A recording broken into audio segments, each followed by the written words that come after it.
Hello friends, welcome to today's சமையல். இன்னைக்கு நம்ம டுடே சமையல்ல பாதுஷா எப்படி செய்யலாம்னு தான் பார்க்க போறோம்.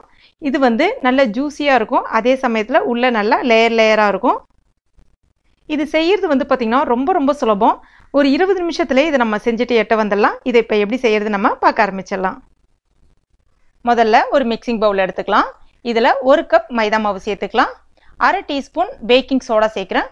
பேக்கிங் சோடா சேர்க்க உங்களுக்கு விருப்பம் இல்லை அப்படின்னா அதுக்கு பதிலாக 2 டேபிள் ஸ்பூன் தயிர் சேர்த்துக்குங்க. ஃப்ரெஷ்ஷான தயிராக பார்த்து பயன்படுத்திக்கங்க. அது வந்து நல்லா உங்களுக்கு அந்த உள்ள லேயராக நல்லா சாஃப்டாக வரதுக்கு உதவியாக இருக்கும். அடுத்ததான் ஒரு பிஞ்ச் அளவுக்கு உப்பு சேர்க்குறேன். உப்பு சேர்க்கும் போது உங்களுக்கு நல்ல ஒரு இனிப்பு சுவையை தூக்கி கொடுக்கும். இப்போ இதை ஒரு தடவை கலந்து விட்டுடலாம். அடுத்ததான் 1/4 கப் நெய் சேர்த்துக்கிறேன். நெய்க்கு பதிலாக நீங்கள் வெண்ணெய் கூட பயன்படுத்திக்கலாம். இப்போ இதை ஒரு தடவை நல்லா கலந்து விட்டுருங்க. அதுக்கு அடுத்ததான் 1/4 கப் தண்ணி. சரியா 1 கப்புக்கு 1/4 கப் தண்ணி வந்து சரியா இருக்கும். நான் இன்னைக்கு குறைவான அளவுகளில் தான் வந்து செஞ்சு காமிச்சிருக்கேன்.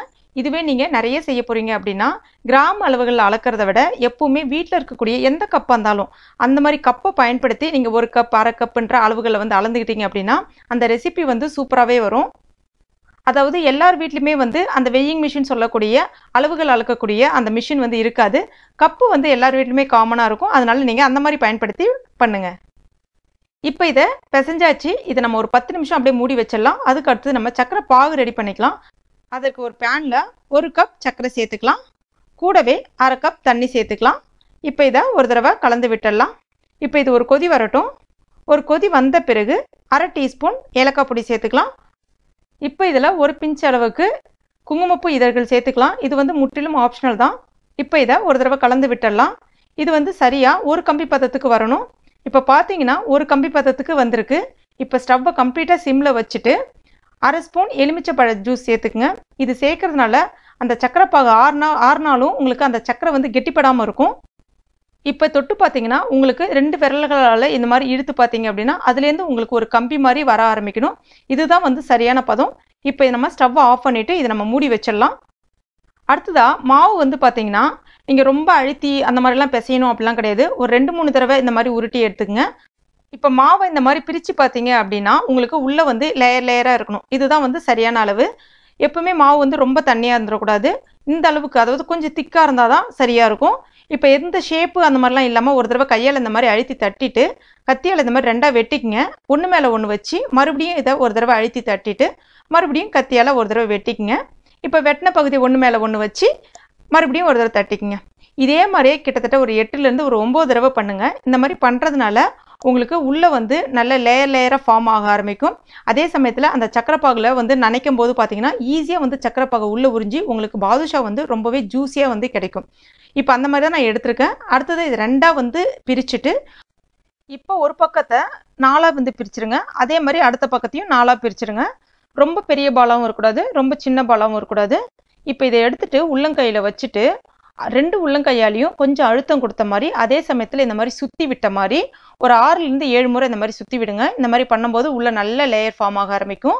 அதுக்கு அடுத்துதான் நம்முடைய ஆள்காட்டி விரலால் உள்ளங்கையில் வச்சு நல்ல ஒரு தடவை அந்த நடுவில் சென்டராக பார்த்து ஒரு தடவை உள்ளே அழுத்தி விடுங்க. அழுத்தி விட்டு நல்ல ஒரு தடவை சுத்தின மாதிரி சுற்றி விடுங்க. அப்போ உள்ளே வந்து அந்த மாவு வந்து சுழல ஆரம்பிக்கும். இப்போ இது வந்து சரியாக இருக்குது. இதை நம்ம எடுத்து எட்ட வச்சிடலாம். சரியாக வந்து பார்த்தீங்கன்னா 1 கப் மைதா மாவுக்கு எனக்கு 7 பாதுஷா கிடைச்சிருக்கு. இது இப்போ நம்ம எண்ணெயில் பொரிச்சிட வேண்டியதான். எண்ணெய் வந்து பார்த்தீங்கன்னா ரொம்ப சூடாக இருக்கக்கூடாது. ரொம்ப சூடாக இருந்துச்சு அப்படின்னா பட்டுன்னு வந்து மேலே வந்து கருகின மாதிரி ஆகிடும். உள்ளே வந்து மாவு வேகாத மாதிரி ஆகிடும்.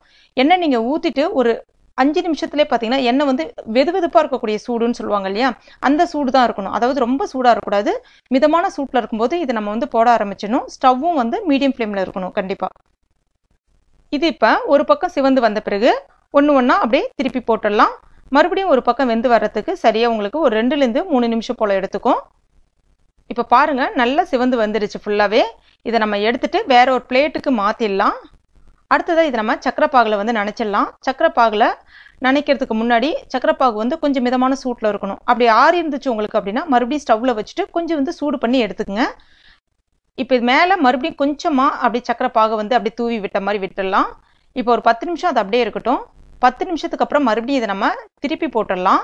திருப்பிட்டு மறுபடியும் ஒரு 10லேருந்து ஒரு 20 நிமிஷத்துக்கு அப்படியே வச்சிடலாம். இப்போ சரியாக 20 நிமிஷம் ஆயிடுச்சு. இப்போ பாருங்கள் அந்த சக்கரைப்பாகை எல்லாமே நல்லா உறிஞ்சிட்டு சூப்பராக ரெடி ஆயிடுச்சு.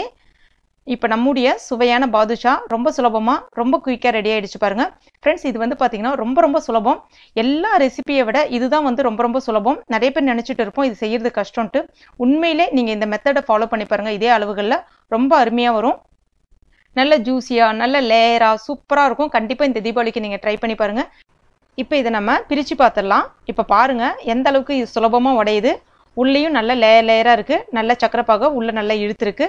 சூப்பராக ரெடி ஆயிடுச்சுல. நீங்களும் உங்கள் வீட்டில் கட்டாயம் ட்ரை பண்ணி பாருங்கள். ட்ரை பண்ணி பார்த்துட்டு மறக்காமல் எனக்கு கமெண்ட் பண்ணுங்கள். இந்த வீடியோ பிடிச்சிருந்துச்சுன்னா லைக் பண்ணுங்கள், ஷேர் பண்ணுங்கள். மேலும் இது போன்ற டேஸ்டி ரெசிபிகளுக்கு நம்ம டுடே சமையல் இது வரைக்கும் நீங்கள் சப்ஸ்கிரைப் பண்ணாத நண்பர்களாக உடனே சப்ஸ்கிரைப் பண்ணிங்க. கூடவே மறக்காமல் அந்த பெல் நோட்டிஃபிகேஷன் சிம்லையும் ப்ரெஸ் பண்ணிங்க. தேங்க்யூ.